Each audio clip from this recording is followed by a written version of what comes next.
길을 다니다 보면은 길거리에서 전도하는 분들을 심심치 않게 봅니다.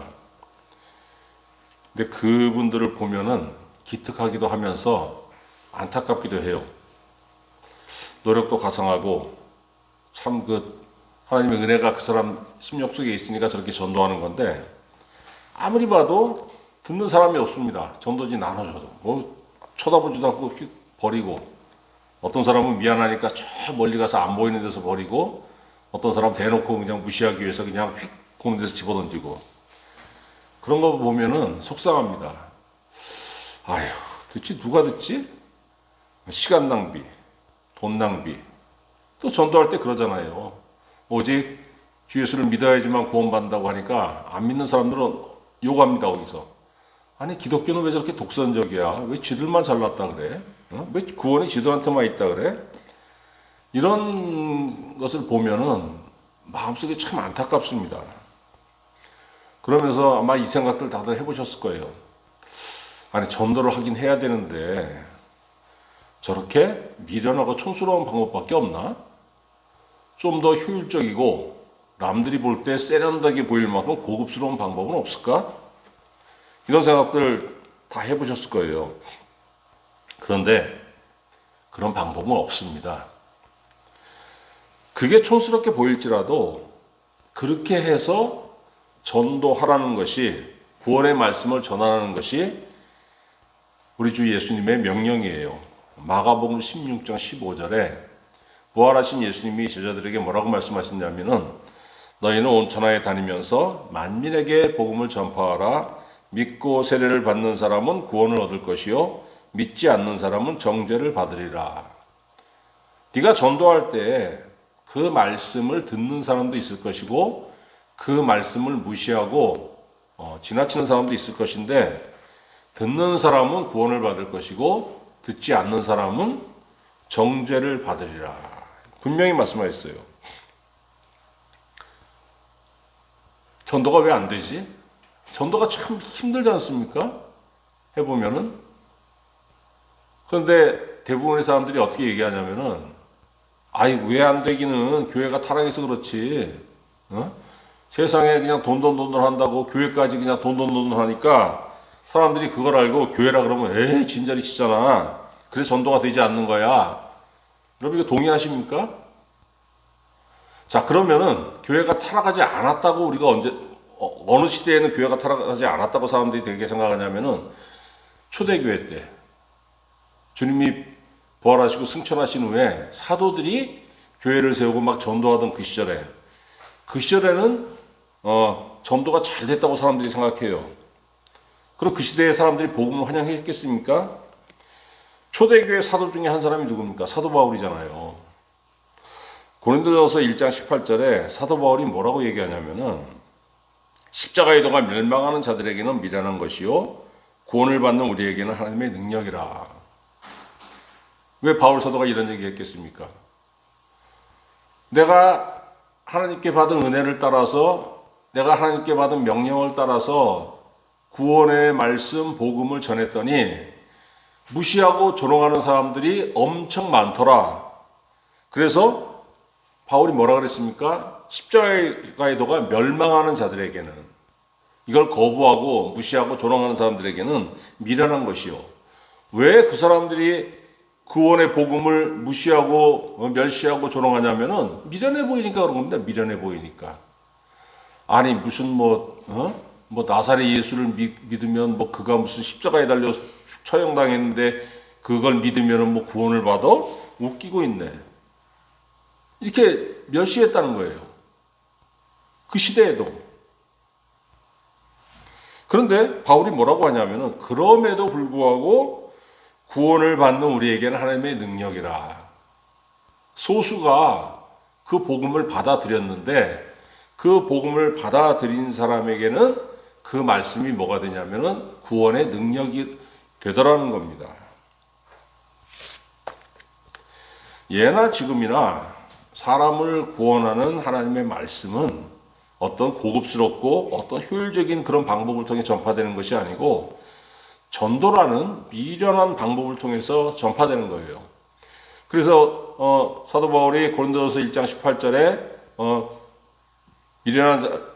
멸망하는 자들에게 미련한 것이요 구원을 받는 우리에게 하나님의 능력이라고 얘기해 놓고서 21절에 뭐라고 하냐면은 하나님의 지혜에 있어서는 이 세상이 자기 지혜로 하나님을 알지 못하므로 하나님께서 전도에 미련한 것으로 믿는 자들을 구원하시기를 기뻐하셨도다. 별 방법을 다 동원해도 은혜가 없는 사람은 귀가 열리지 않기 때문에 그 사람들에게 구원을 전할 수 있는 방법은 딱 하나. 사람들이 다 미련하다고 생각하는 전도하는 방법. 그거 이외에는 없다는 거예요. 그러니까 그거를 전도하다 보면은 많은 사람들이 거부하지만은 그 중에는 듣는 사람이 있다는 겁니다.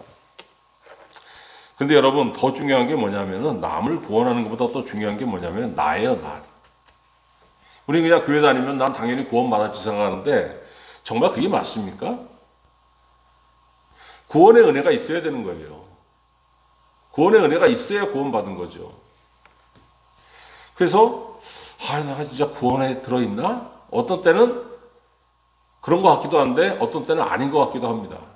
하루 종일 짜증나고 하루 종일 미움이 올라오고 막 그냥 미움이 올라오는 것을 그 정도로 끝인 게 아니라 저거 확 그냥 죽여버리고 싶고 그냥 그렇게 막 하루 종일 그 감정이 가시지 않으면은 나중에 어떤 생각이 듭니까? 가만히 있어봐. 내가 은혜 받은 사람 맞냐, 야? 내가 구원받은 사람 맞아? 막 이런 생각이 막 들잖아요. 어떤 때는 그 구원 받은 것 같기도 하고 안 받은 것 같기도 하고 경계선에 있는 것 같기도 하고 어떻게 해야 돼요? 은혜 안에 확실하게 들어가야 되는 건데 그렇게 생각이 들어서 은혜 안에 들어가면 됩니다. 근데 10명 중에 8, 9명은 은혜 안에 들어가야 된다는 걸 알면서도 확 그냥 들어가려고 하질 않아요.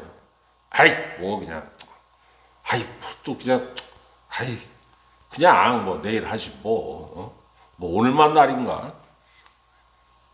대부분 사람이 그렇게 미룹니다. 내일 하면서. 근데 여러분 내일 미루다 보면은 그 사람에게 내일은 없어요. 왜 그렇습니까? 자고 나면 내일이 오늘 되는 거 아니에요. 오늘 또 하기 싫어. 그렇게 살다가 매일 보지 않습니까? 뭐가 무너져서 누가 죽었어. 교통사고 나서 누가 죽었어. 아주 가끔은 비행기가 떨어져서 죽어요. 그 사람들 알았겠습니까? 1시간 후에 내가 죽어. 2시간 후에 내가 죽을 거야. 그거 어떻게 알아요? 그냥 갑자기 죽음이 오는 거예요. 그런데 회개하지 못했어요. 그 인생 어떻게 되는 겁니까? 너무너무 무섭지 않습니까?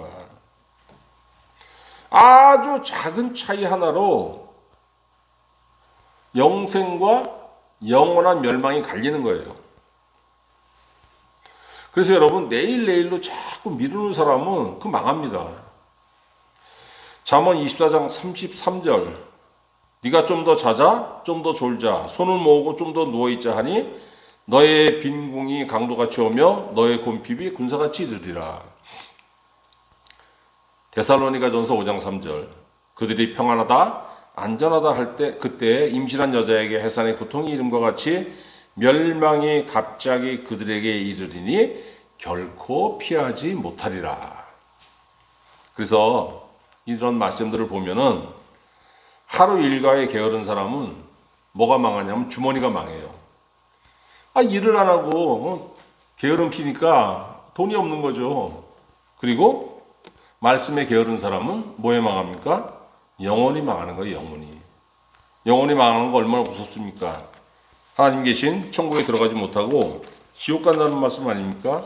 근데 요즘 그런 얘기들 잘 안 하죠. 왜? 싫어하거든 교인들이 지옥 간다 그러면.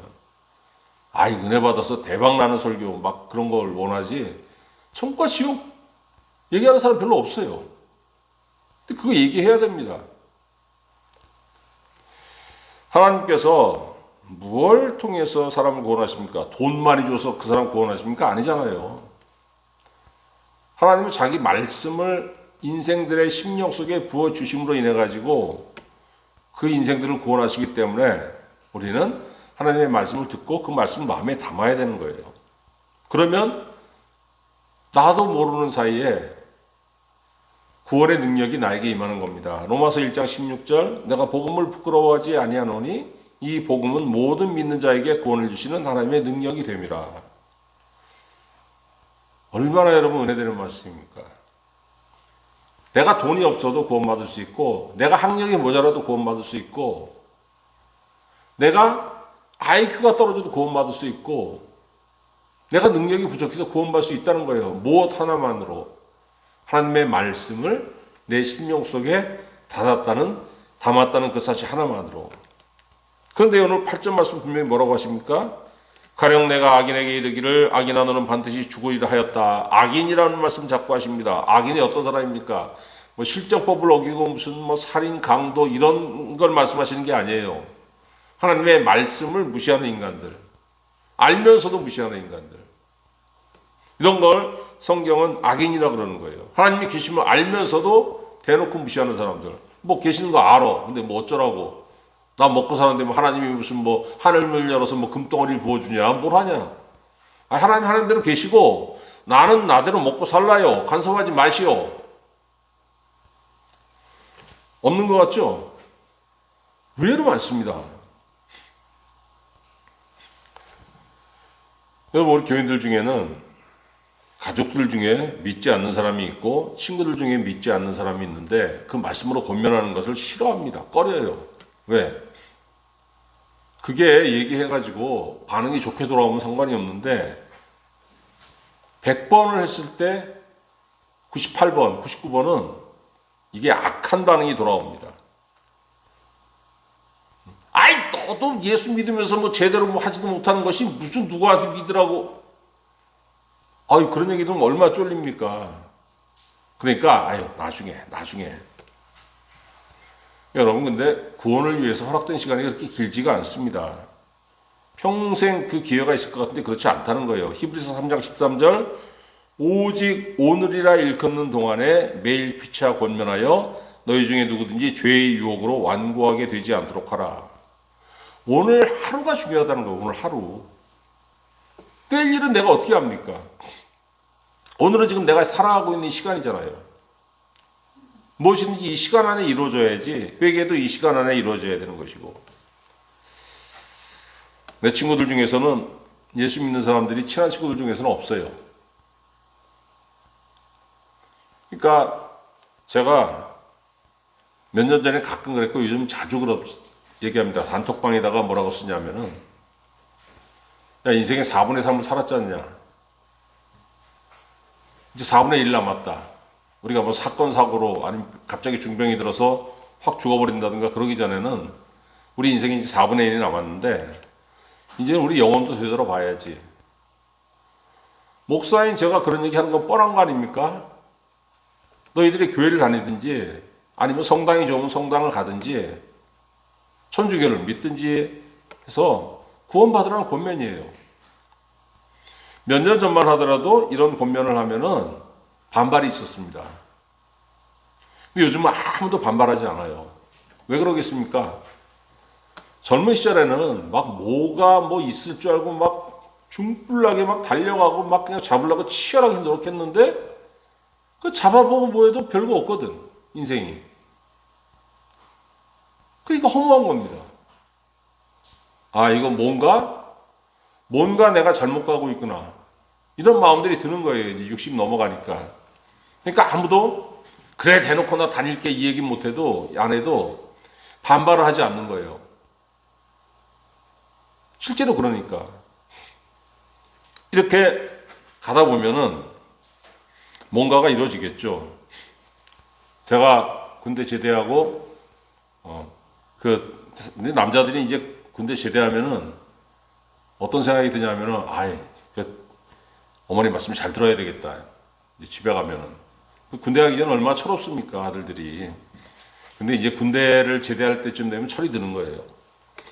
그래서 제가 제대하고 대학교 복학해가지고 다니는데 딴 건 내가 다 착해졌는데 그때 딱 제대하고 와보니까 어머니가 교회를 다니시더라고요. 근데 교회를 가자 그러는데 그것만큼은 내가 진짜 못 따르겠더라고. 그건 나중에 할게요. 1986년 여름에 방학 때 제 기억으로 그때 낮잠 자고 있었어요, 마루에서. 근데 어머니가 이제 교회를 다니기 시작했으니까 어머니 은혜를 막 갈구했고 라디오를 기독교 방송을 항상 틀어놨습니다. 기독교 방송 뭐 라디오에는 뭐 저기 설교, 뭐 간증, 찬송 이렇게 나오잖아요. 어느 날 낮잠을 자는데 여름방학에 제가 그때 자다 좀 깼어요. 그래서 비몽사몽간인데 그 라디오에서 설교 말씀이 막 나오는데 그 말씀이 내 귀로 들어와가지고 내 마음을 막 후벼 파더라고요. 그러면 눈물이 나는 거예요. 근데 속된 말로 얼마나 쪽팔립니까? 25, 26 먹은 그 청년이 막 말씀 듣고 눈물이 나니까. 내가 은혜 가운데 있는 사람이면 펑펑 울어도 아무 상관이 없죠. 근데 그때 교회를 안 다닐 때니까 얼마나 강팍하겠어요, 마음이. 그런데 하나님의 말씀이 내 안에 들어와가지고 막 후벼 파가지고 강철같이 딱딱한 마음속에 개미 구멍만한 그거 하나 내는 거예요. 여러분 뚝을 무너뜨리는데, 댐을 무너뜨리는데 엄청나게 큰 구멍이 뚫려야지 되는 게 아닙니다. 그 초등학교 다닐 때 그 다 배우잖아요. 그 개미 구멍만한 거 하나가 그 뚝을 이렇게 무너뜨린다고. 그때가 1986년입니다. 그리고 제가 1987년 첫 번째 예배부터 제가 교회 다니기 시작했어요. 그러면서 지금까지 다니고 있는 거예요. 지금까지. 38년 동안. 뭐 대단한 걸로 하나님께서 나를 유혹하신 거 아닙니다. 어느 목사님, 그 목사님 누군지 몰라요. 저 지금도. 그런데 그 목사님의 설교를 통해서 그것도 무슨 대면으로 한 것도 아니고 설교 방송. 그 말씀을 통해서 내 마음을 후벼 파더니 그 이후로 그게 능력이 돼서 내가 구원에 이르도록 하나님께서 은혜를 주신 겁니다. 그런데 구약 이스라엘 백성들은 하나님의 말씀을 맡은 자들이었는데 그럼에도 불구하고 그 말씀을 믿지 않았습니다. 전혀 말씀과 상관이 없는 인간들이 돼가지고 결국 그 나라가 망했잖아요. 열왕기하 25장 열왕기하 쭉 읽어보면은 북이스라엘 망하고 남이스라엘 망하고 남유다 망하고 그게 나오지 않습니까? 왜? 말씀을 맡았음에도 불구하고 말씀을 무시하고 이방인보다 더 악하게 살았더니 망하더라는 거예요. 근데 하나님께서 망한 자를 그대로 내버려 두는 것이 아니고 그들을 다시 회개하게 하고 다시 살리시기 위해서 선지자들을 세우셨는데 오늘 에스겔 선지자를 통해서 그 이스라엘 백성들에게 회개할 수 있도록 권면을 하시는 겁니다. 그 에스겔은 선지자이기 때문에 먼저 하나님의 말씀을 듣고 하나님의 말씀을 들은 대로 이스라엘 백성들에게 경고를 해야 했어요. 그래서 선지자의 권면을 이스라엘 백성들이 듣고서 회개하고 돌이키면 하나님께서 그들을 구원하실 것이고 권면하심에도 불구하고 그 말씀을 무시하고 비웃으면 멸망할 것이라고 말씀하신 겁니다. 그래서 선지자와 그 죄인이라고 악인이라고 남기 찍힌 이스라엘 백성들의 생명은 서로 얽혀 있는 거예요. 너 권면해. 그 선지자가 권면해야 됨에도 불구하고 권면을 안 했습니다. 그래서 그 사람이 죄 중에 죽으면은 하나님께서 뭐라고 말씀하시냐면은 너 왜 권면하라고 했는데 권면 안 했어? 저 사람 죽은 건 네 책임이야. 이렇게 말씀하시는 거고 선지자가 하나님의 말씀을 듣고 하나님의 명령대로 그 사람에게 권면을 했어요. 근데 그 사람이 구원의 말씀을 들었음에도 불구하고 무시하고 죄악 중에 죽으면은 하나님 뭐라고 말씀하시냐면은 네 책임 없다. 선지자에게 그렇게 말씀하신 겁니다. 네가 내 말로 저 사람에게 권면을 했는데도 불구하고 저 사람이 무시했기 때문에 네 책임은 없는 거야. 이게 오늘 본문 말씀의 요지입니다. 무슨 뜻입니까? 하나님은 가장 중요하게 여기시는 게 뭐냐면은 구원의 말씀 듣는 것을 이게 중요하게 여기시는 거예요. 여러분 그냥 우리 가족이나 우리 친구들 정말 친한 친구가 예수 안 믿어서 안타까우면은 그 사람에게 권면을 해야 되는데 지혜를 달라고 하세요. 그냥 대놓고 예수입니다 하면 그냥 그쪽에서 바라라 하고 그냥 반발할 거 뻔하니까 하나님 저 사람한테 권면을 해야 되는데 어떻게 좀 지혜롭게 할 수 있도록 나에게 좀 지혜를 주옵소서. 그럼 분명히 주십니다. 왜? 딴 목적도 아니고 은혜의 말씀, 구원의 말씀을 내가 전해야 되는데 이거 부드럽게 전할 수 있는 방법을 좀 알려주옵소서. 이렇게 하면 하나님 안 알려주시겠습니까? 당연히 알려주시죠. 그 구원의 말씀을 무시하는 사람은 어떻게 됩니까? 하나님의 말씀을 무시한다는 것은 그 마음이 닫혀 있는 거예요. 에스겔 3장 7절 이스라엘 족속은 이마가 굳고 마음이 굳어 네 말을 듣고자 아니하리니 이는 내 말을 듣고자 아니함이라. 하나님의 말씀을 전하는 사람의 말을 듣고 무시하는 것은 누구의 말을 무시하는 거냐면 하나님의 말을 직접적으로 무시하는 것과 같다고 하나님께서 여기신다는 겁니다. 그럼 하나님께서 그를 어떻게 여기시느냐? 미워하신다는 거예요.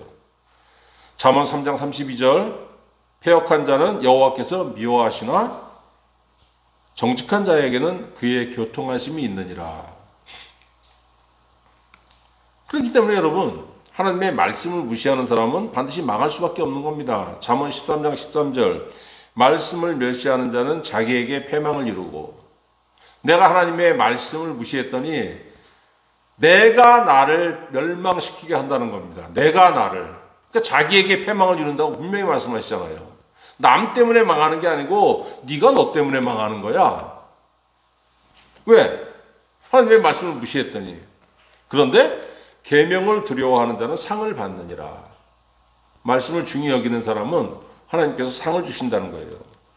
근데 정말 안타까운 건 뭐냐면은 하나님의 말씀을 무시하는 사람들은 본인이 망해가면서도 그 사실을 깨닫지 못한다는 겁니다. 잠언 4장 19절 악인의 길은 어둠 같아서 그가 걸려 넘어져도 그것이 무엇인지 깨닫지 못하느니라.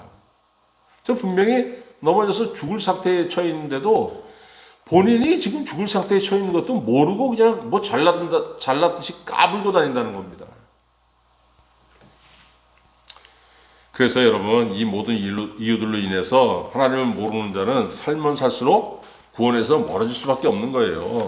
시편 119편 155절 구원이 악인들에게서 멀어짐은 그들이 주의 윤례들을 구하지 아니함이니이다. 하나님의 말씀을 알고도 무시하고 살았더니 구원이 나에게서 점점 멀어지고 하나님은 나를 바라보고 이런 악한 놈 같으니라고 이렇게 탁 낙인을 찍어주신다는 거예요. 그 사람들이 반문을 하죠. 거기다 대고 아니 니들은 뭐 교회 다니면 구원받는다고 하는데 구원받으나 구원받지 않으나 이 땅에서 뭐 힘들고 어렵긴 마찬가지인데 뭐 예수 믿는 사람들은 무슨 나보다 뭐 편하게 살고 그런 거 없잖아. 그게 뭐 이렇게 잘난 것처럼 이렇게 뭐 떠들고 그래. 막 이렇게 비웃고 조롱하는 사람들이 많습니다. 근데 여러분, 믿는 사람과 믿지 않는 사람은 그 삶의 모습이 엄청 차이 나는 거예요. 우리 믿는 사람들이 어떻습니까? 눈에 안 보이죠. 그러나 하나님께서 함께 하시는 겁니다. 여호수아 1장 8절 이 율법책을 내 입에서 떠나지 말게 하며 주야로 그것을 묵상하여 그 안에 기록된 대로 다 지켜 행하라. 그래야면 내 길이 평탄하게 될 것이며 네가 형통하리라. 하나님의 말씀을 내 안에 담아두었더니 그리고 그 말씀을 중히 여겼더니 하나님 분명히 말씀하십니다. 네가 형통하리라. 형통하다는 게 무슨 뭐 사업을 했더니 돈이 대박나고 이런 형통을 말씀하시는 게 아닙니다. 여러분 성경에서 형통하다는 거는 하나님께서 함께 하신다는 거예요. 내가 자든 내가 뭐 행동을 하든 내가 밥을 먹든 뭘 하든 하루 온종일 하나님께서 내 안에 계시기 때문에 함께 하시는 겁니다. 이거 자체가 형통인 거예요. 그러니까 여러분 살면서 세상의 어려움과 고난이 얼마나 많습니까? 그런데 우리는 이것을 이길 수 있어요. 힘들기 다 마찬가지죠. 요한복음 16장 33절 예수님 제자들에게 뭐라고 하십니까? 이것을 너희에게 이르는 것은 너희로 내 안에서 평안을 누리게 하라 함이라. 세상에서 너희가 환난을 당하나 담대하라. 내가 세상을 이겼노라. 세상을 이기신 예수님께서 내 안에 계셔서 나와 함께 하시는데 내가 여러분 극복하지 못할 게 무엇이 있습니까? 이게 여러분 믿는 사람과 믿지 않는 사람의 차이예요. 그러니까 고난 중에도 얼마나 힘들어요. 고통스러울 때가 얼마나 많습니까? 그런데 하나님은 우리를 그냥 내버려 두지 않고 위로하신다는 겁니다. 위로하신다고. 왜? 하나님의 말씀이 내 안에 있으니까. 시편 119편 50절 이 말씀은 나의 고난 중의 위로라 주의 말씀이 나를 살리셨기 때문이니이다. 내가 힘들고 어려워서 넘어지려고 할 때마다 내 안에 계신 하나님의 말씀이 나에게 힘을 주시고 이렇게 세우시고 그 말씀이 고난 중에 나의 위로가 되셨다는 거예요. 믿지 않는 사람들, 하나님의 말씀을 무시하는 사람들 어디 가서 이런 위로를 받겠습니까? 그러니까 막 이걸 땅에서 그냥 받으려고 하나님 아닌 곳에서 받으려고 금덩어리 캐면은 그게 위로가 될 줄 알고 금덩어리 열심히 캐지 않습니까? 삶이 편안해지죠. 주머니가 가득하면은. 그런데 평안은 없더라. 여러분 편안과 평안을 확실하게 구분하셔야 돼요. 그리고 인생의 마지막 순간, 죽는 순간도 다릅니다. 믿지 않는 사람은, 하나님의 은혜를 무시하는 사람은 죽음이 뭐예요? 삶의 끝입니다. 그러니까 굉장히 두려워요. 그래서 막 장례에 집착하고 제사에 집착하고 후손들이 제사 지내주면은 죽은 영혼이 평안해집니까? 지옥 간 영혼은 지옥 간 거고 끝난 건데. 그런데 시편 116편 15절에 보니까 하나님 뭐라고 말씀하시냐면은 그의 경건한 자들의 죽음은, 그 성도들의 죽음은 여호와께서 보시기에 귀중한 것이로다.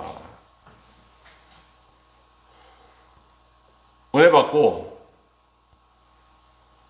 평생 동안 하나님을 섬기며 살았더니 하나님께서 죽는 순간도 귀하게 보신다는 거예요. 아마 목회자들, 장례를 집례해 본 사람들은 이 차이를 압니다. 저는 정말 많이 느꼈어요. 저는 숱한 장례를 집례해 보면서 은혜 받은 인생과 은혜 받지 못한 인생 너무너무 큰 거예요. 이 차이가. 그래서 이야, 이게 구원받은 영혼과 구원받지 못한 영혼은, 여러분 구원받은 영혼을 장례식을 집례하잖아요. 이거 장례 예배가 아닙니다. 이거는 장례 예배가 아니고 이건 그냥 부흥회예요. 부흥회. 그 설교할 때 엄청나게 은혜가 나갑니다. 그 목사가 하는 게 아니죠.